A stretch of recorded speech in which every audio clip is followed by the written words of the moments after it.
So, welcome everybody to my first video about an English grammar topic. What I want to talk to you about is the ways of stressing sentence parts. What does that mean? Well, let's look at an example sentence. So here it is. Joe found keys at the supermarket yesterday. A regular English sentence. What we don't know is which part of this sentence is the focus of the message. Which part is important for the speaker? Is it Joe? That means the subject of the sentence, which is important here. Or is it maybe the object? Keys. He didn't find toys or a wallet on the floor at the supermarket. The third aspect might be that it was at the supermarket, not at school, not on the playground. It was at the supermarket. And finally, it might be important that it was yesterday and not 2 days ago or today. And so to make it easier in a conversation, to make it clear what is important and what is not so important for the speaker, we have certain strategies in the English language. The first one is a structure with it is, it was. We need our example sentence for this. Joe found keys at the supermarket yesterday. So I want to focus on Joe. So what can I do? I can use this structure and say it was Joe who found keys at the supermarket yesterday. You realize that we need two elements here.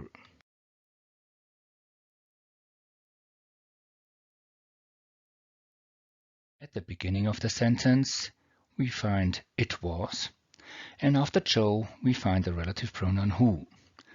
So this is how we put Joe, the subject, into the focus of the message. But we can also concentrate on the object, for example. It was keys that Joe found at the supermarket yesterday. He didn't find a wallet or toys. He found keys. So we put keys in between the it was and the relative pronoun that.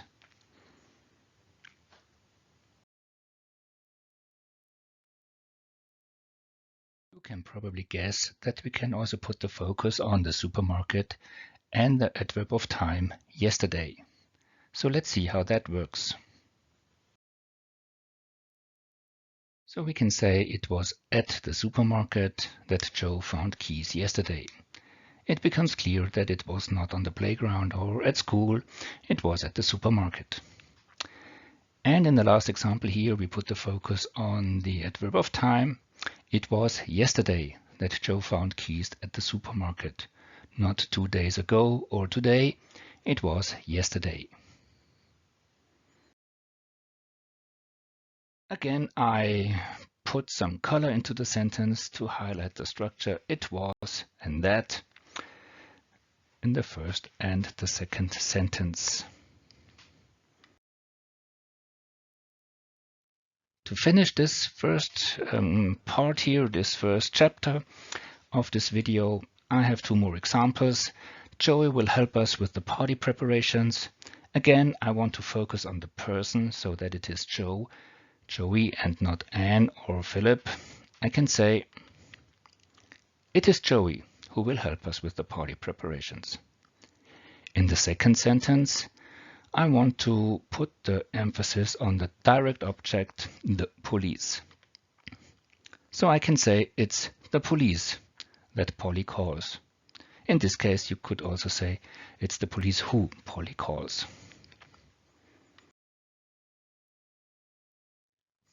What you maybe realized is that I skipped one part of the sentence, and that is the verb. I cannot highlight the verb with this structure. So the verb found does not work with this structure. We need something else for that. To sum up, we can use the structure it is, it was, and the relative pronouns who and that, to highlight and emphasize every part of the sentence except the verb. So let's have a look at a possibility to also highlight the verb. This is number 2. We can also emphasize parts of the sentence with what. We can use what and a form of to do or to be to highlight and emphasize either the direct object or the verb. Here is a new example sentence. It reads, Louis prepared a big tasty burger.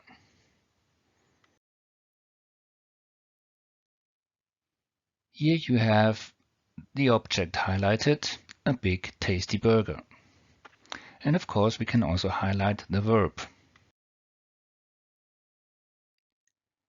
And how can we use this structure to put the focus on one of these two elements?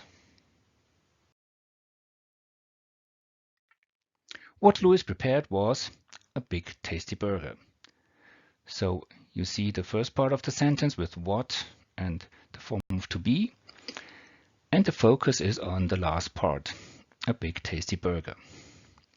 And maybe you can guess how we can do this with the verb. What Louis did was prepare a big tasty burger. So the focus here is on prepare. So he didn't eat it, he prepared it. Example this time with the future tense. Joanne will bake a cake for the wedding. You see the object in blue here, a cake for the wedding, and the verb, as you can guess, will bake.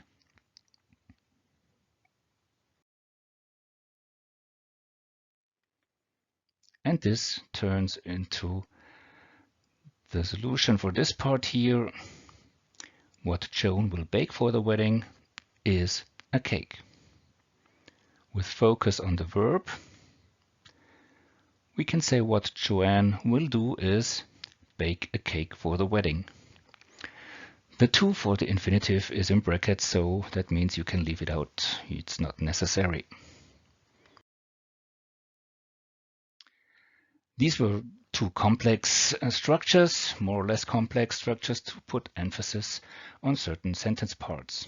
But there are also other ways to put emphasis on subjects, objects, and verbs. Let's have a look at the first one. This is your voice. What do I mean? Let's look at this sentence. Johnny is really happy at the moment. I can say it in different ways. For example, Johnny is really happy at the moment. Johnny is really happy at the moment. Or Johnny is really happy at the moment. Johnny is really happy at the moment. Johnny is really happy at the moment. So you see, depending on the tone of your voice, you can put the emphasis on different parts of the word, of the sentence. A second way to emphasize, apart from the two strategies we've seen at the beginning, are adverbs of degree. Again, we need the example. Johnny is really happy at the moment. Adverb of degree in this sentence is really. There are a lot of synonyms for really, or also antonyms, depending on the sentence. So let's have a look at this one. Johnny is really happy at the moment. But you can also say Johnny is absolutely happy at the moment. Or Johnny is completely happy at the moment. A fourth example would be Johnny is quite happy at the moment. And so on and so on. Method I want to present to you in chapter 3 is the use of the present progressive to emphasize the message. Especially when you are angry or surprised or you find something funny, you can use the present progressive in combination with always. That's a bit strange because usually you use the present progressive to express that something is happening at the moment. And you use the adverb always to express that something happens regularly, often, never, and you use the simple present for that. When you combine the two, you have an unusual sentence structure, and that leads to the fact that there is emphasis. Let's have a look at the sentence here. He is always calling me honey, and I really don't like this. So this woman complains that a guy she meets occasionally calls her honey, and she doesn't like it. And to put the emphasis on this fact which she doesn't like, she can use this structure. He is always calling me honey, and I really don't like this. A second example is they are always talking about buying a house when I meet them, but I'm sure they'll never do it. That's when I find it rather funny, or when I meet these people and they always mention that they are going to buy a house soon. And I can focus on this funny aspect, or that I don't believe what they say, when I use the emphatic present progressive. They are always talking about buying a house when I meet them, but I'm sure they'll never do it. Again, I put in some color so that you can see the structure. Present progressive with the adverb always. Finally, emphatic do, does, or did. From these three words, you already know that we can only use it in the present tense or in the simple past. When you want to emphasize polite or impatient orders, when you want to express a spontaneous feeling, or if you want to contradict someone, especially in a spontaneous way, you can use the emphatic do, does, or did. A regular sentence or a regular order would be, for example, call your boss now. If you still want to put more emphasis on this order, you can say, do call your boss now. Second example.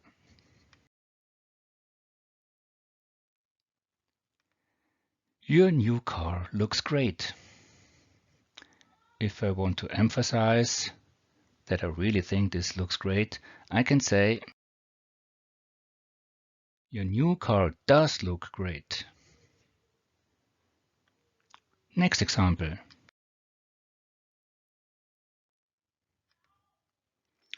I laughed a lot when I watched Ice Age. And when I really want to say it was funny and a lot of laughing was going on, I can say,